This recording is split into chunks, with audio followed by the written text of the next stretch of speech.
All right, I believe we are on. Welcome everyone to New Hampshire's Google Hangout for September 2016. We have quite the crew joining us today, as you can see. And so today's topic is Hyperdocs, and why not talk about Hyperdocs with the Hyperdoc ladies? And so they were very gracious to actually give up their time to meet with us and chat about their story, how they got into Hyperdocs, and not only are they going to share examples, but we also have other people that are joining us who've actually dabbled into Hyperdocs and giving some examples of how they've actually done that. So quick introductions. My name is Craig Scheel. I'm the co-GEG leader for New Hampshire. We have Jen Loughton, also co-leader for New Hampshire. We also have Nicole Casamasino, who is a tech integrator for an elementary school. We have Mary Murata joining us from Massachusetts, a tech integrator for a high school. We have Kat Dale, who I believe is a fourth grade teacher. That's correct. And then we have Jacqueline. Jacqueline, I think I butchered your last name. Is it? How do you say your last name? I had to marry a Greek. It was Karabinas. Okay, I knew I was going to butcher that. Phonics did not work for me as a kid, so it's really bad. But then our special guests, we have Lisa Highfill, and we have Kelly Hilton, who have joined us all the way over from California. And unfortunately, Sarah Landis wasn't able to join, but she's here in spirit, if you will. So I think without further ado, we'll go ahead and have our Hyperdoc ladies kick it off here. So welcome, thank you, and feel free to take reign here. Thanks so much for having us, this group. It's really exciting to share the work we're doing with Hyperdocs and the work that we're learning from all of you as we connect so much with other people and their ideas around Hyperdocs. We're going to screen share and share some ideas about it, because we want to start off with telling you what Hyperdocs are. We run an online course, and we ask that of our students to define it and create a graphic design of what they think it is. And this one really speaks to me and my learning style. A Hyperdoc it shifts the focus from teacher-led lecture to student-driven inquiry-based learning through exploration. It's very transformative digital lesson, and it encompasses so many aspects, but if I were to sum it up really quickly, it would be the 4 C's can be accomplished, plus so much more, which we'll talk about as we go. For sure. Thank you for sharing that. And we want to share one more example, and that is this one, another graphic that was created by a student from our online course. Shout out to Misty, because we love the metaphor that she put in this sketch note for defining a Hyperdoc. This uses the ship sailing and how you can really transform instruction from teacher-directed to multiple sources, personalized instruction, flexible grouping. We have the potential to really be connected directly to our students and for them to get connected with each other. So really thinking about how we're using that and doing that in the classroom. So I think to kind of sum that up, a Hyperdoc is a digital lesson that you have the power of creating.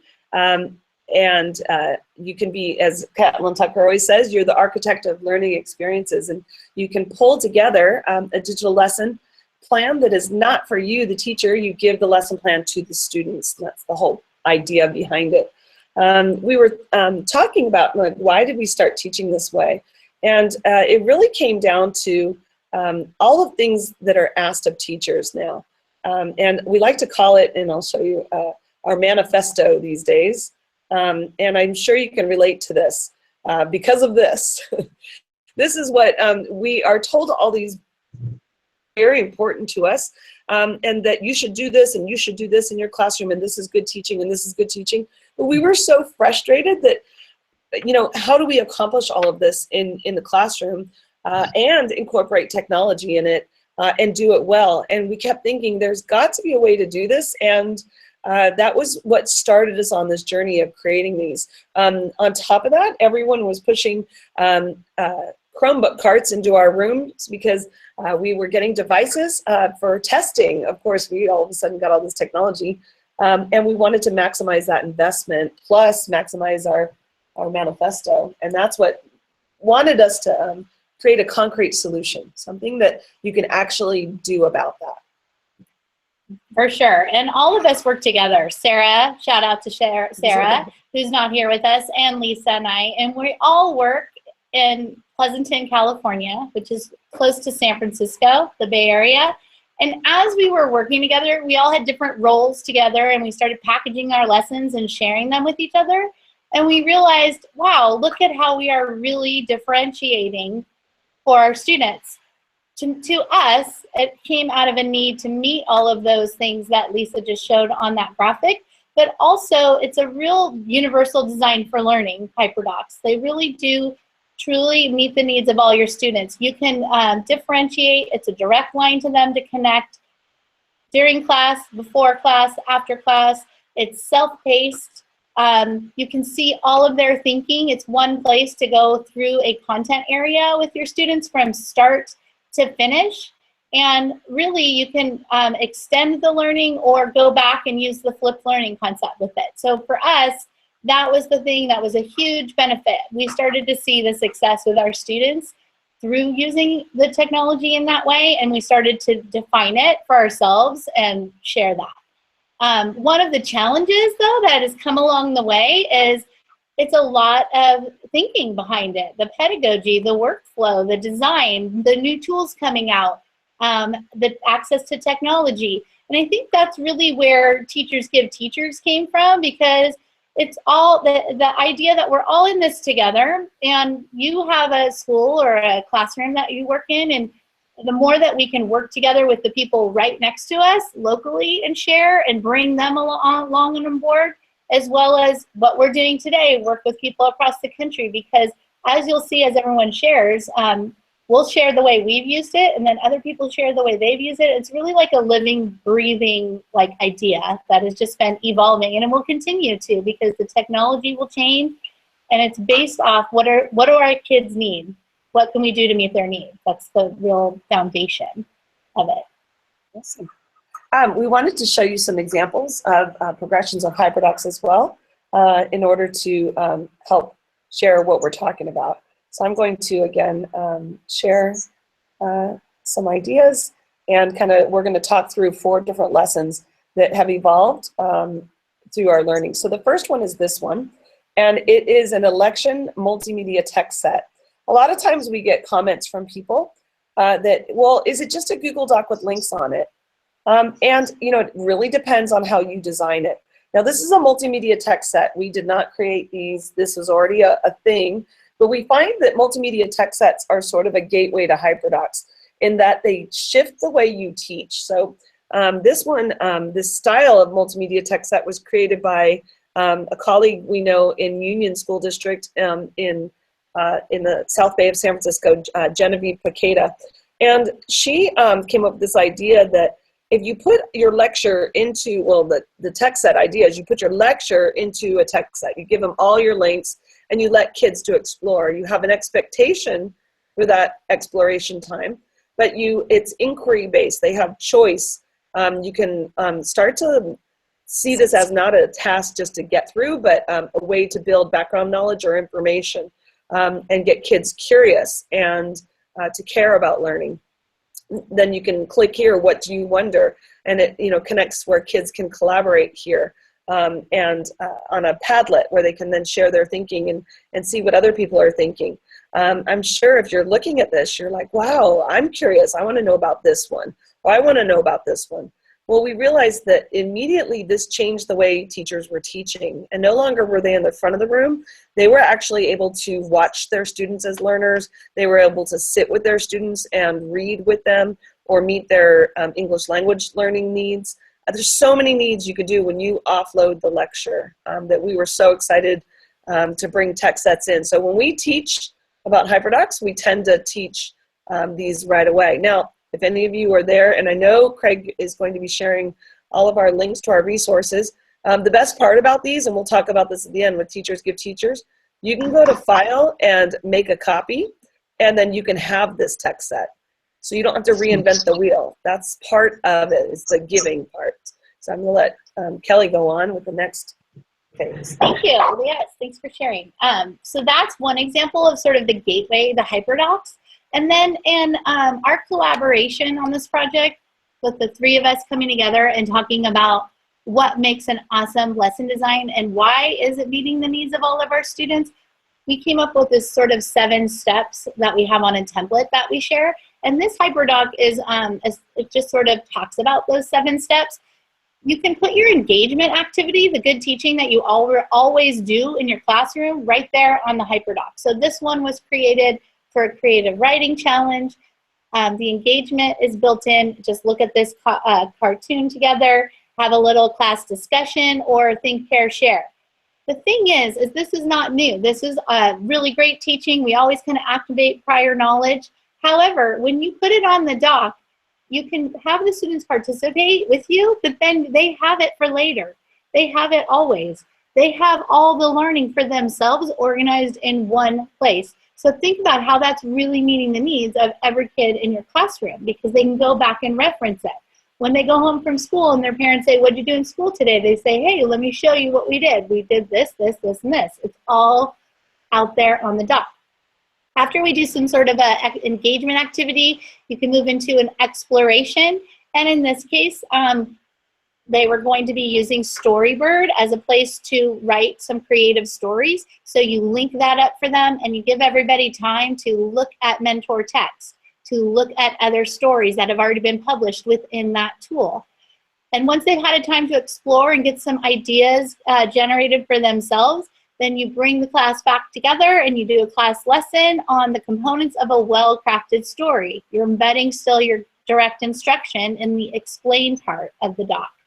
Then you typically, this is the part that makes Hyperdocs different than a multimedia text set, is the application of learning.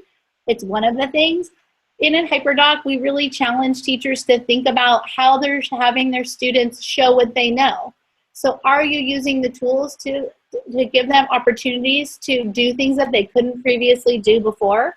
So within this application, you orchestrate that kind of an activity around your content area. And then we have reflection, because you can easily, after they've created here, they can reflect on that learning process. And then you can easily collect everyone's work, their published work together for that authentic audience, and then add in some extension activities. So this example kind of highlights the 7 parts of what we call a Hyperdoc, and we do go deeper within that on our book. In fact, let me just show you really quickly in our book. We have chapter 3 here is really the build your own Hyperdoc. So within our book, we wanted this to be a book that teachers could just have sitting on their desk or something and get ideas. Not read, well, you might read through front to finish, but they could go back and reference it. And the 3rd chapter is built upon that real pedagogy that I just described from that Google Doc. And within it, we have an example. So here's a way to engage your students. Here's a Hyperdoc with a way that we did that. And then there's the link to that doc. And again, you can copy and paste that. And it goes through all of the sections in that way. So that's just... I must say that I do like how you designed your book and laid out things, especially on the left column. You're calling out how certain tasks meet certain standards and the C's, and so I give you big kudos, and I love the fact that you included a QR code or a link so that a teacher could say, okay, yeah, that's nice and how you said that, but I want to see what it really looks like. I love the fact that you've given people the opportunity to make a copy of whatever you're talking about and actually be able to use that. Yeah, thank you. That was something we had conversations about all the time with the 3 of us, and that was something that we realized that those 4 columns that are highlighted in the book, the 4 C's, ISTE standards, DOK, SAMR, just like Lisa was referencing earlier, those are all part of a lot of the things that are on teachers' plates. So how are we thinking about that? And I just want to note before we show any more examples that that's part of the Hyperdoc community as well, is that we don't really know the intention behind people's docs when they're creating them and sharing them. So we're not going to talk to anyone or say this is like not really transformative instruction or judging on that. Our intention is to just have people have conversations, because you're in your classroom and you know what you've done before that lesson, during that lesson, and after it. We don't. And so that's just to have people like really think about that. And we just honor the work that's going on beyond the doc, because it really is beyond the doc, all of these things. So anyways, we'll show one more example. And the next example is packaged on a Google slide deck. So that was on a doc, and this one is a Google slide deck. And so we just wanted to show 2 ways that you can go. This one was created with the intention of, I have all these teaching objectives that I have to teach, and I want to put all my lessons together. This was for a middle school science class, and I have about a week to get through all of these lessons. So this was basically a week of lesson plans packaged on the doc, where the students would first like do an engagement activity, watch a TED Ed video together, and go through the watch, think, dig deeper, and discuss activities. Then move on, and now we're going to build some background with the vocabulary and created a personalized Quizlet. And then for this more reading that they needed to do, instead of having them go off to a website, we just put the actual text right there in the Hyperdocs. So it's one less place for the students to have to go. And then they can respond after reading the text. They do some more reading here, video watching. It's really like a text part thing here leading up to the application of learning. So when we get here, the students were asked to create an Instagram post using a Google Draw, which you can click on there, and that would take you to this template. Oops, maybe not. I think I closed it. Let me go back. Here we go. Well, when you go click on there, you'll have the template to an Instagram post in Google Draw, and then you have them share their work, that authentic audience. And then there's links to extension activities where you can do a virtual field trip. So just another way of packaging and thinking about your content.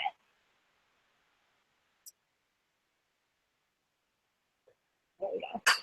I know we're talking an awful lot, but I'm good. Don't worry about it. Don't worry. I wanted to show one last piece because, as Kelly said, the apply part is so important. And we want to even shift, you know, our main focus has never been about technology. It's really about good instruction. And our goal is to help teachers make that shift into more efficient instruction. And when we do apply in the classroom, how many times have we said, all right, make a PowerPoint and your speech will be on this date. And then you lose how many days of instruction listening to everyone's PowerPoints. And then you are, you know, if you're teaching high school, that's a lot of PowerPoints to listen to and to grade. So we try to change that. And so we're kind of using Hyperdocs to look at issues that were, what is taking your time in the classroom, and how can I utilize technology instead of it being about the tech? How can I utilize it to maximize my face time with kids? And we came up with this show it you know bingo. I don't know why we call it bingo. It just looked like a bingo board to us. But we say, my favorite syllabus title is show it you know. Okay, we just finished this unit on, like you just went through the astronomy, and now I want you to pick the web tool that you think would best exemplify your knowledge on that. And if you don't know how to use it, here are the video tutorials. So this is Flip Learning built right into this application tool. There's links to get there, and there some are web-based and some are app-based, depending on what your students have. But the most important part is here. Turn your creations in here. And we're a little funny. We're like, we write it really large because the kids are like, where do we turn it in? And so we're like, here. And so we put a link to a Google form, and then below that is the game changer. Click here to see others' projects. We never had to tell students to go look there. They have naturally gravitated to see each other's projects. and pull information, a background knowledge of now astronomy that you wanted them to pick from each other's topics, then your in-class conversation completely changes. You have a new starting line for your class lesson. Instead of using that time to say, have everyone one at a time, share what you learned about the topic, and then everyone writes some feedback to them. Your new in-class space time becomes, all right, what connections do you see between all the reports you heard? You can start asking higher level thinking. Let's now talk about what this means in our universe, or something where you never were able to go before. I'm sounding a little Star Trek-y. No, it's that Star Wars. Oh, I gave myself away. The other piece that we've seen, one of the best pieces to this, the kids will go in and see each other's projects, and they'll say, I didn't know we could do that. Can I redo mine and turn it in again? I'm like, okay. Revise. Who does that, right? Who recreates a project to turn it in and make it better? It's really interesting to see them not only learn from each other in like crowdsourcing, maximizing your time way, but to really want to put in their best work because they know there's an audience. Someone's going to see it. There's a purpose to it. So. I just have to tell you, I love that bingo layout so much because it puts everything in one place. That's what I always love about that. And it's really powerful for kids to look at that and say, oh yeah, I've learned how to do all of these tools. I know how to use these and I can pick. And I turn it in there and see my friends. I love that. I'm really excited. Yeah, we're happy with that document too because as a teacher, it's a lot of pressure to feel like you need to know how to use every web tool that's out there. And we have no idea. Like I still don't know how to use Powtoons, and it's been on my bingo boards forever. And I just go to YouTube and find a good tutorial and say, I never have taken the time to figure it out. And the kids all use it. They love Powtoons, but we don't have to do that. Let them have the tools to figure it out themselves. And that's where you build in critical thinking. It's a double layer critical thinking. Not only do they have to figure out how to use the tool, but is that the best web tool to show what they know? It might not be. I've had a couple kids do it on a couple different tools before they were happy with it. You can even add in their PowerPoint. I did put Google Slides on this one.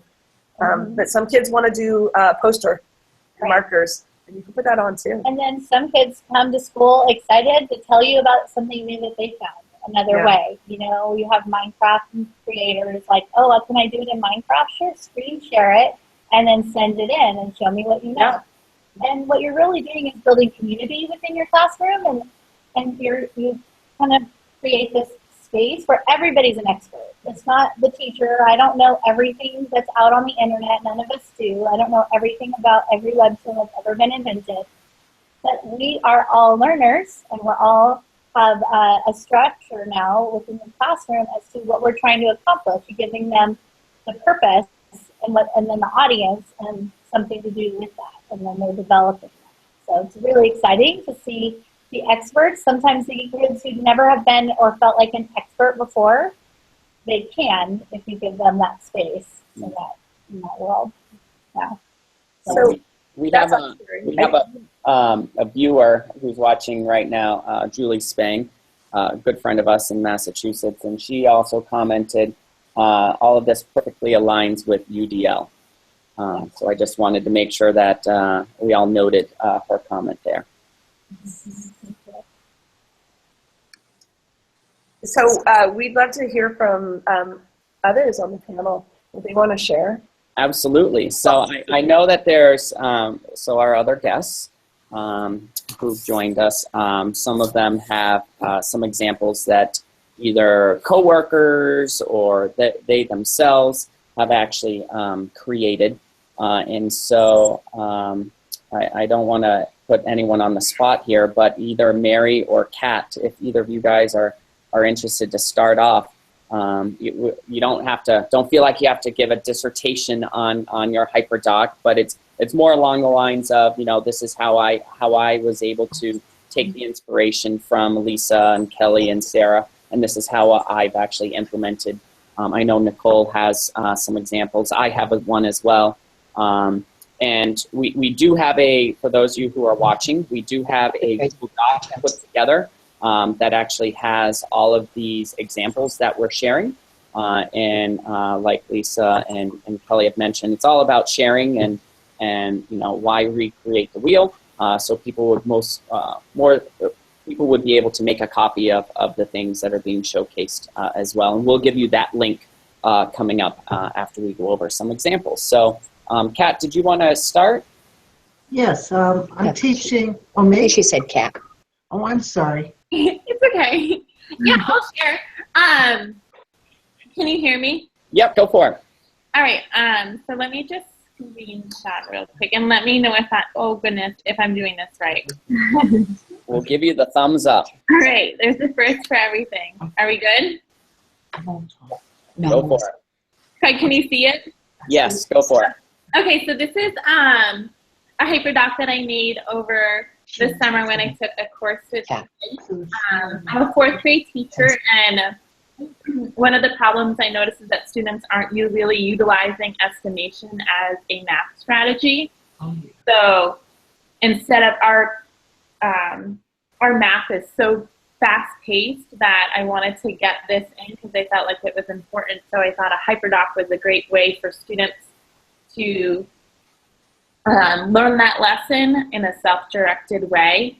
So again, they go through and there's all these links in here tie in videos, class discussions. So a lot of what you were talking about the components of a Hyperdoc, having the time to explore and then practice using estimation.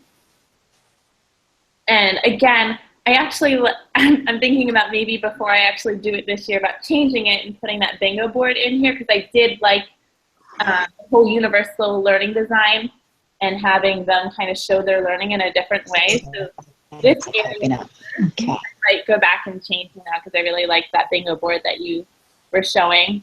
And then tying it into homework, so using that technology at home.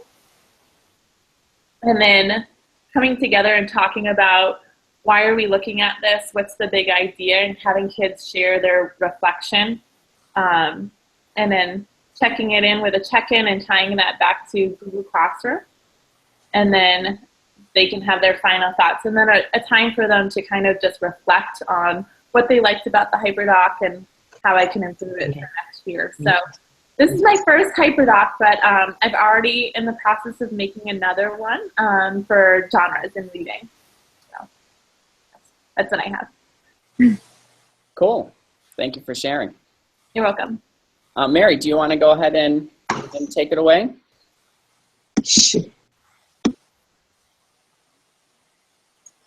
Can't hear you. You're muted, I think. Yeah. There you go. There you go. Okay. Mm-hmm. So sorry about that.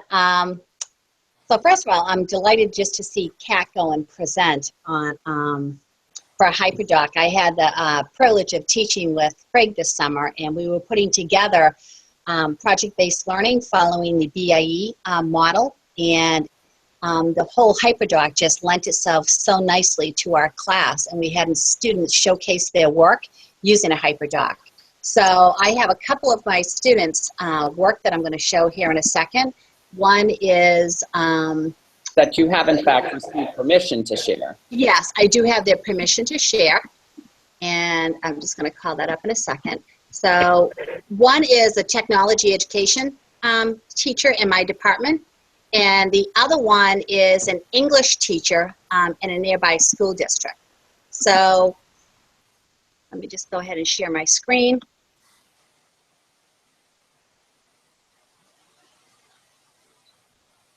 And this is a Hyperdoc that was created by a high school English teacher.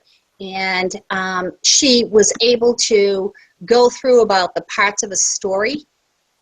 And I'm going to scroll through her document here. And again, she was able to use one of your templates, which was fabulous. She went onto your site. She gets lots of inspiration by what other people had made. So she has the students go through and explore which story do they want to work on for their project. So again, they have that whole choice element. And then she had to submit it in a Google form to indicate their preference so she could track the work. She had students explain and apply.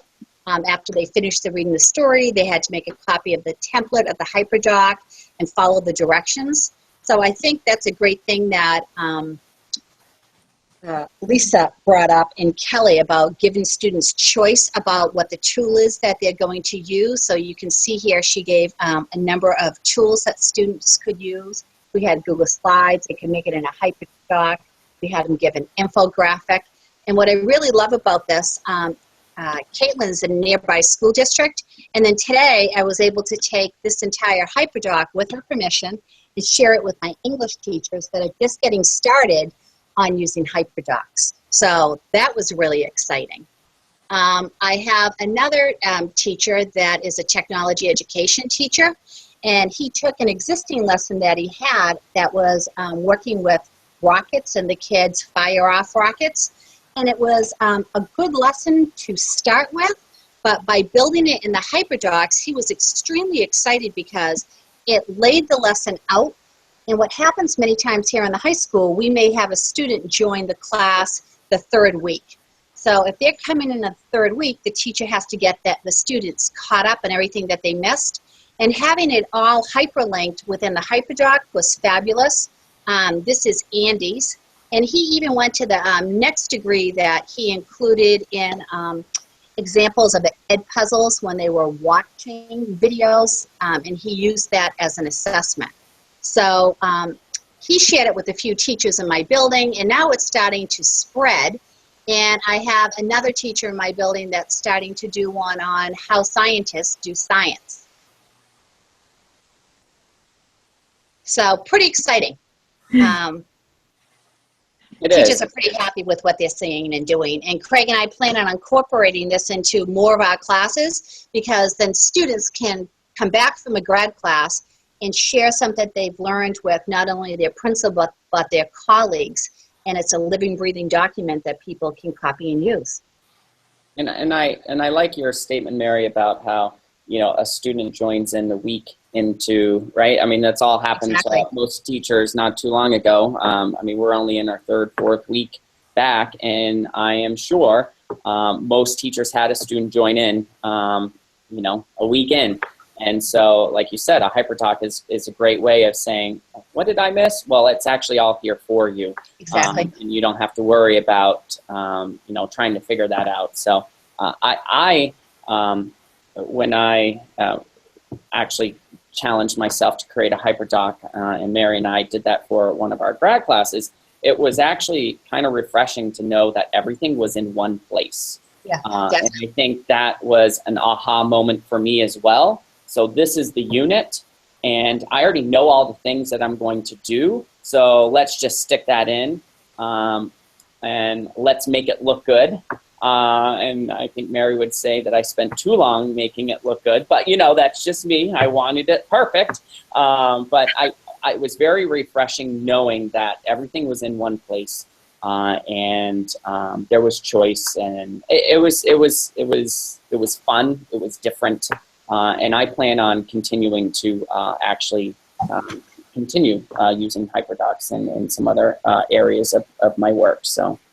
And Craig, I think by modeling that in our class, what you just saw by Kat, a fourth grade teacher, taking how we delivered the lesson and then actually building her own Hyperdoc, and the excitement continues. I think she sent me an email this week saying, hey, I sat on the Hyperdoc, right, Kat? Yeah. Would you like to see it? So it was great that it continues to grow. People that took the class last summer are growing professionally, and I hope they're sharing it like back in Littleton, Mass. Are you sharing your Hyperdocs with your colleagues, and what do they think? I plan to. We have upcoming professional development. I'm going to offer it as a proposal for other teachers to come into. Cool. So, yeah. Cool. All right, Nicole, do you want to share your idea? Thank you, Mary, for sharing those examples. You're welcome. Sure. So just quick background. I'm kind of Craig at the elementary school, so tech integrator, kindergarten through fourth grade. So my job is to not only get in and kind of see the students, but also support the teachers and provide them with professional development. So I've spent the summer doing some research on Hyperdocs, which started with a comment Craig made, like, I don't know, June maybe. Have you heard of Hyperdocs? And that's all it took. So I actually went ahead and worked with our enrichment teacher who is starting a unit on Ellis Island with our 4th graders, something that we've never done before. And the Hyperdoc that I created, which I'm going to pull up. While you do that, I hope Nicole's okay for me saying, Nicole is so excited about Hyperdocs. She canceled her daughter's orthodontist appointment today so that you could join in. Yes. Yes, I did. Yep. Yes. Mm-hmm. I did. That's okay. Yeah, you know, her teeth don't need to be straightened, so don't worry. She'll be all right. So this is, can you see the screen? Is that okay? Yep. Okay, so the 4th graders don't have any background information right now on Ellis Island or immigration. So what we're really using this first one for is like our first lesson. So students will be assigned this through Google Classroom. And what will happen is the first thing they're going to do is there's a folder that just has 4 pictures in it. So they'll have the opportunity to come to the folder and they'll, you know, look through the pictures, make some observations. And then what they'll do down here is they'll just kind of note, what do they notice about the different pictures? So they're just going to record their thinking. After that, they're going to take their observations and kind of put it into, you know, what do they think is happening? So again, we haven't talked about immigration at all. It's just kind of getting them to, you know, think a little bit more critically than they might instead of us standing up there and lecturing. So the next thing we have them do is pick the picture that stands out the most to them, like maybe which one kind of evokes the most emotion out of them. And our enrichment teacher has a video that she's going to show the whole class. So she's going to pull them back together. They'll watch the video. And then before they get into the class discussion about what they think immigration is, they're going to put it in their own words. So there's actually a spreadsheet that link will bring them to. And what they'll do is they'll find their class down at the bottom. And they will actually, right next to their name, they'll put what they think immigration is.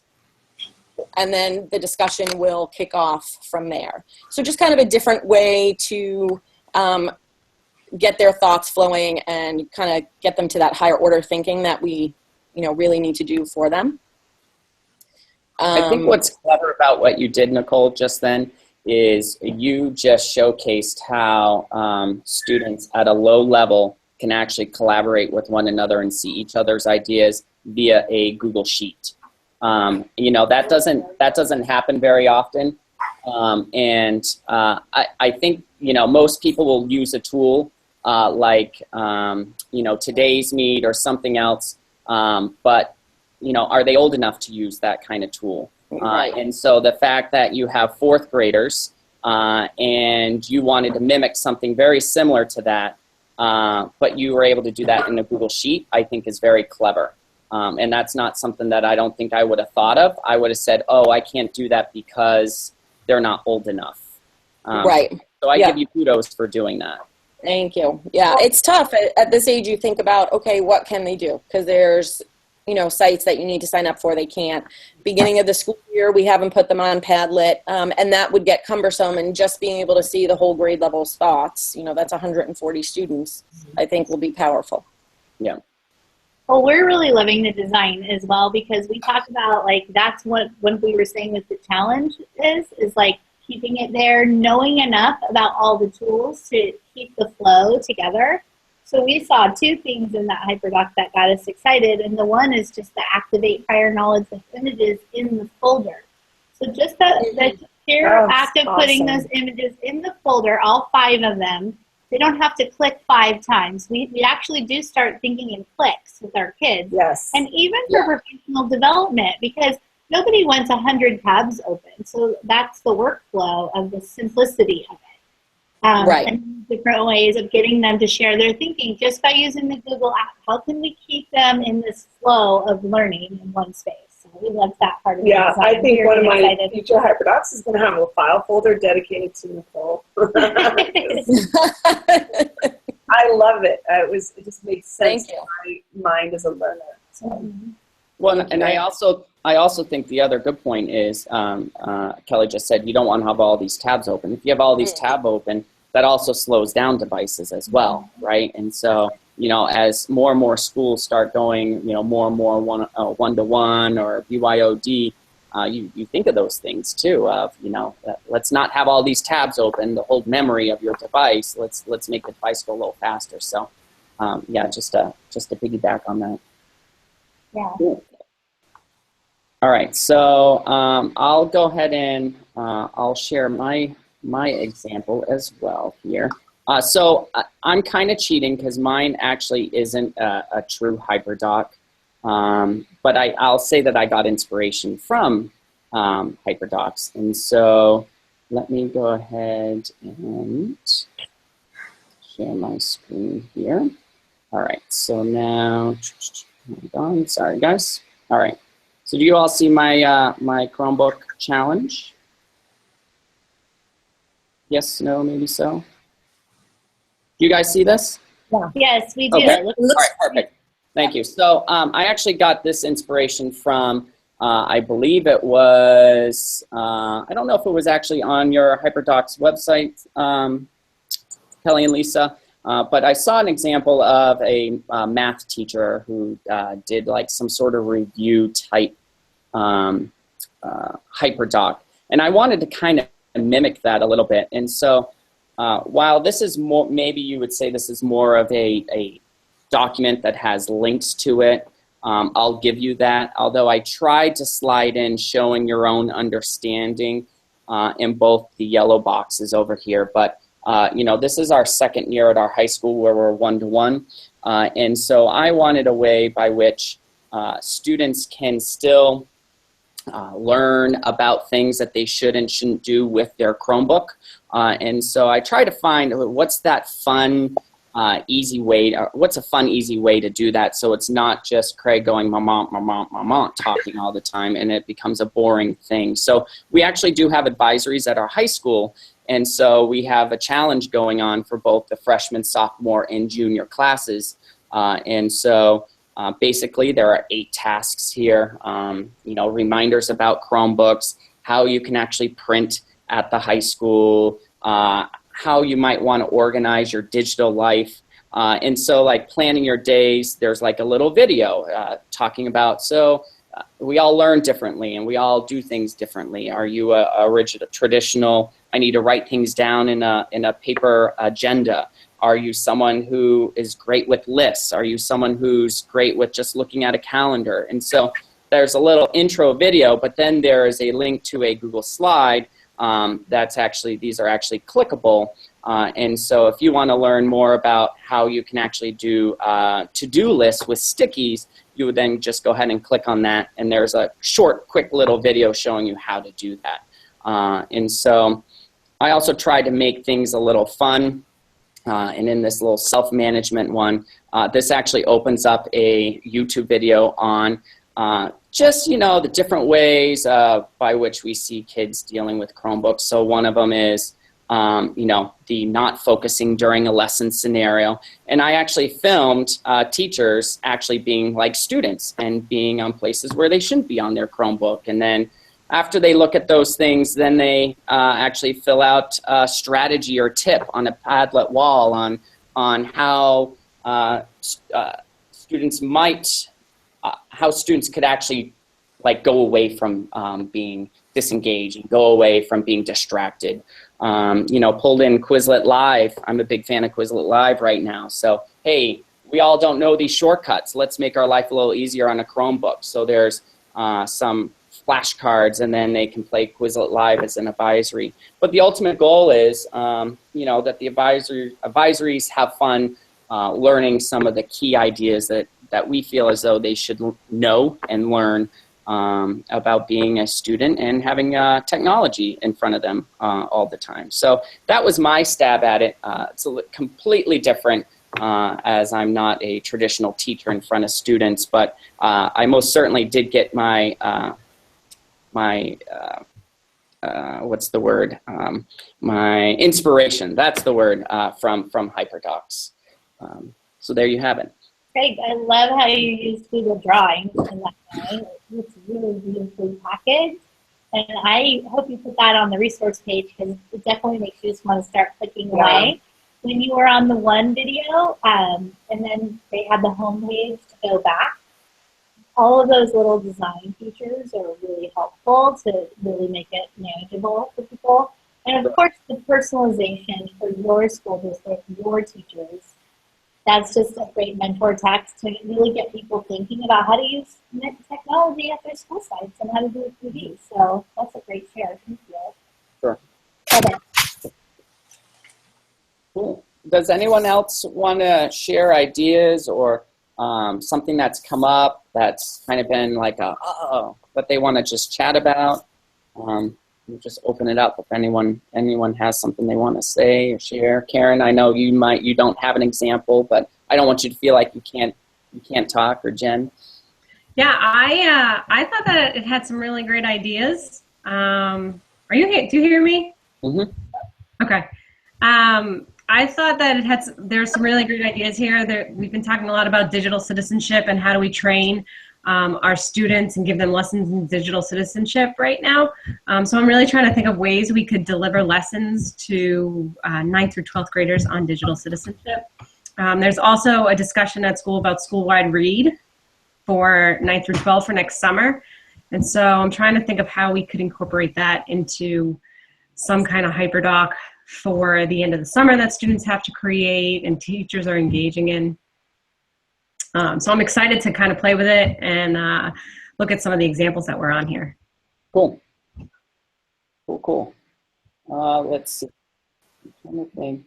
Do you guys know of any great hyperdocs out there that do contain digital citizenship lessons? Yeah, there's a handful that have been shared on Teachers Give Teachers. Or one of our resources is the website that comes with Hyperdocs, teachersgiveteachers.net. Do you guys want to show that real quick? Sure. Let's show that. Let me get over there.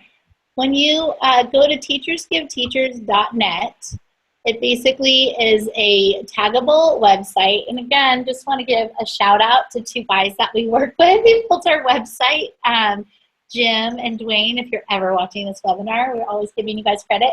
They basically built this part for us, and this is the part we really wanted to come with our website, was a taggable search for everybody to give and take Hyperdocs. And so when you log in, you can give your Hyperdocs and upload them, put a description about what it is and link it. And then when you click on the take one, when you can search by what you're looking for. So for example, we might search digital citizenship and see what pops up. So that's one way that people are really sharing right now. And then once you find it, you do the file, make a copy, and you have that. So there's a couple already linked onto here, and you could see, now you can get ideas from all those teachers. The other thing is right here is our Twitter handle for Teachers Give Teachers. And actually this one's been going around, the Digital Citizenship Superhero Training. So for sure, check those out because they're already there. Oh yeah, here's the Twitter feed right here. And if you follow TS Give TS, people are amazing on here. They might tweet out like, hey, I'm trying to do digital citizenship for high school. Does anyone have a Hyperdoc? And within 5 minutes, within an hour, people will tweet you back and share their Hyperdocs in that way. Or they'll tag each other and say, well, I don't have one, but I want to create one too. So people are connecting across the world and then curating and finding the best resources and talking about what would be the best way to package that and share that with the people they work with. So that component really comes with Hyperdocs, and I think that's probably our most exciting part is even just listening to your stories today, you all gave us about 10 more new ideas, and this is just, again, the living, breathing thing of Hyperdocs. So. Yeah, I now want to like figure this out where your summer, you just hit me with the summer reading, and I'm thinking of the AP homework that the kids have, and how oh, we need to connect on this. Mhm. So Yeah, now, I think that some of the AP teachers at our school would actually love to connect on it. that would be incredible. They're looking for ways to get the kids engaged, other than, traditional, right, Yes. the papers and things like that. So that would be awesome to try to connect on that. It could be so much more. That summer homework could be so much more. And the kids could get a lot out of it, actually. And it might not take that much if you pre-design the right packaging and the right lesson content. Right. That would be awesome. Now you have me thinking. I'm going to write that down on my list. Let's add that to the list. Because honestly, when we talk about like high school hyperdocking, really you can give the students the ideas and then they can create hyperdocs and then present to each other. I mean, they know they have different skills, and certainly like AP students, they could take hyperdocs to a whole new level, and we could have another book called Student Created Hyperdocs, right? I mean, that's where we see all of this going, because the students, we know that happens already. That's why we do Show What You Know. And all of a sudden they bring back a project and you're like, oh my gosh, I never thought of doing it in that way. So it's a wonderful thing to have those open-ended projects with the structure built in. Right. The objective, the structure, the purpose, the audience, that's all they need. And then they find a sense of purpose and ownership through creating and sharing themselves. Yeah, I'm even thinking of ways. So I work in a library. I work directly in the library. And so how could they create something that was some kind of 3D reality about a book that we have in the library, right? That's for other students when they come in and to engage others in reading. Or downstairs, on a bulletin board or something like that with a QR code to engage others. So they've created something from this hyperdoc experience, but then they're sharing with other learners in the school. Right. Both students and teachers, right? Oh my gosh, I love that you're in the library. One of my favorite things that I've seen done before is creating like a video book commercial or something about the book, and then putting it on Erasmus or the QR code, doing it right there, and just, that is so amazing. Because imagine as a student, you go to that school and you're in, say, 5th grade, and you get to be a part of making that, and then 5 years later, your younger sibling comes through and they get to hear you when you were in 5th grade. That's the whole digital portfolio component too that comes with Hyperdocs, and so that just gets me really excited. I love seeing all that stuff. Yeah. And as a former English teacher, it gets me excited too that people might be excited about writing and reading and all of that, Who wants to write and read? Man. I know, I'm sorry. We do. We like it. Yeah, you spoke to our ELA brain over here. Workshop people, Numbers for me here. Numbers for me. Hey, Craig, I have a math teacher, a computer science teacher sitting with me right now, Pat Clark. And can you hear me okay? Yes. And before the session started, Pat teaches and computer science classes, AP computer science, and right before the session started, she said, I really think I want kids in my AP class to make hyperdocs as their projects. So when that was just brought up a minute ago, she's smiling from ear to ear. So this is Pat. I'm just going to have her talk about what she plans on doing. So the new Can you ever get closer, Mary? Okay. You knocked me out of the way, but that's okay. Okay, the computer science principles launched this year. And I have about 50 students that are taking it. And it's not just a test, but they're performance-based tasks that they have to do. One of the tasks is to do an exploratory on innovation in the computer science field. And they have to create an artifact. So I'm saying, what's an artifact? And after seeing the Google Meetup last night, it's stuff like, you could create a website, you could create a PowerPoint. I'm thinking, why don't we create a hyperdoc and have something really snazzy? So I'm going to show my kids this stuff tomorrow.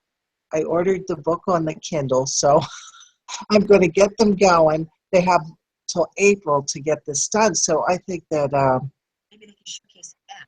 Yes, so I think I could share it with you. I have about 50 kids, so maybe we'll have 50 Hyperdocs. And then submit it to the college board for their credit for their taking the course. Cool. That sounds awesome. Isn't that great? That is good. That is good. And I think too, Kelly and Lisa have brought up that, you know, they have this website, a give one, take one. And I do think it's important that people do share. I know we tend to share a lot of ideas, but, you know, it's important that people share products that they've made. I know I will be sharing mine, and, you know, on the Teachers Give Teachers. And, you know, that's what it's all about. It's all about helping one another, you know, give credit where credit's due. But, hey, you know, why reinvent the wheel? And instead of going to YouTube every time and finding a video someone else made, or instead of grabbing something else someone else made, it's time for people to also share all the cool things that they're doing as well. And so I think that's awesome that you guys have that website, or you have that piece part of your website, so that you know, everyone around the world is able to collaborate with one another. Big kudos for that. Big kudos. We don't want people to feel like it's another thing to learn. That's our biggest concern, is especially Kelly works with new teachers. We don't want them to feel like they're missing out on another thing I need to learn. But we learn so well from examples, and people are so willing to share, and you can do so much with the things that you can find on Teachers Give Teachers. That's why we built that piece in. And then you can adapt it to your personality and your style. We do ask, though, and Craig, you brought this up just now, that people put their name on their Hyperdocs, either in the footer or the header, say created by, and give yourself credit. And then if you take one and you remix it, keep the created by and say remixed by. And you know, my favorite is going to be when I see them all along the bottom, remixed, remixed, remixed, you know, as you keep going. I think that's going to be a really neat part of these lessons, and we should not worry that that's, you know, on the design of our doc. I think we should be proud of that. It's really collaborative. Sounds like a Creative Commons license. I like it. Those lessons, yes. Well, I think it also models to students that teachers are also, you know, giving credit where credit is due. So yeah, no, I think that is very, very important. So I'm looking at time, and I want to be cognizant of time, and we wanted to accomplish two more things. So maybe Jacqueline was going to showcase some quick email tips, because we always do something at the very end that's not really related to the topic. And so maybe due to time, do you have enough time to show one, Jacqueline? I can show one, and honestly, it's funny, but the word efficiency kept coming up with what you were saying, and I believe in technology making things more efficient. And so, you know, one quick tip, I guess, is just to remind, you know, people, listeners, whoever, that sometimes just sitting down and taking 10 minutes to organize your inbox and set filters and, you know, set things like that can save you a lot of time in the long run. You know, it's one of those things that's not really exciting, and it's not something that we ever want to do. It's like cleaning your room or putting away laundry. You don't really ever want to do it.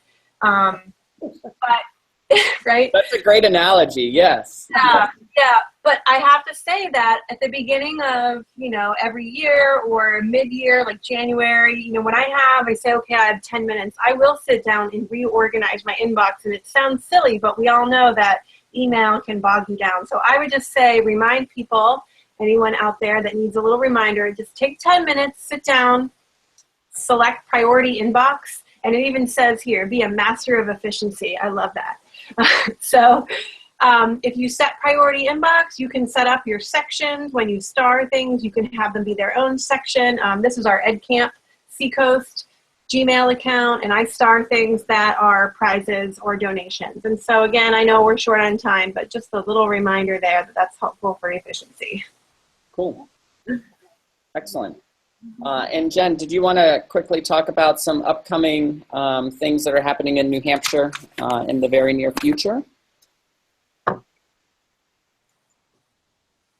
You might be muted, Jen. Okay, how about now? Yeah, you're good now. Okay. A couple of things coming up. The New Hampshire Google Apps for Education, or NHGAF admin group, will be meeting again starting October 5th. So right here, the calendar, the website is sites.google.com/site/NHGAF GAF-UG. And right there, October 5th is the next meeting for that. Also, NISTE coming up. They have the annual meeting on October 4th from 4 to 8 p.m. at the Derryfield Country Club in Manchester. And, of course, NISTE.org is the link for that. And you can see right here on the main site, they have the information on how to register for the event and to attend. Also, of course, we always have to mention Krista McAuliffe Conference. And this year we have George Kuros, we have Jennifer Fox, and Paul Reynolds. And that is the end of November into early December. And I also want to mention the New Hampshire GEG YouTube channel to follow, because this is where all the videos, including today's live hangout on air, will be posted, and you can see from our past sessions right here. So make sure you follow the NHGEG Google Plus page and YouTube channel to see our events or to come back and use them again afterwards. And the only other thing I wanted to show, because as I'm watching everyone with their extensions across the screen, is one quick extension that I've shared before, and I'll share again, because I start to see as we get these awesome Google extensions, all of your Omni boxes are getting shorter and shorter and shorter and shorter. So again, if you start to just find all these awesome extensions, hopefully it'll come up here.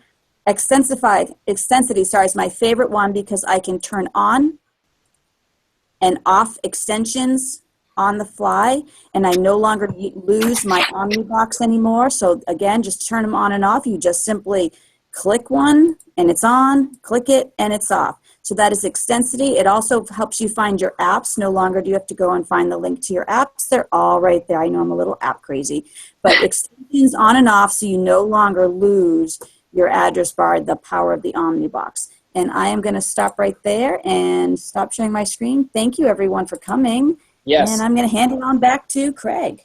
All right, so the last thing that I want to mention is our document that we said that we were going to have available.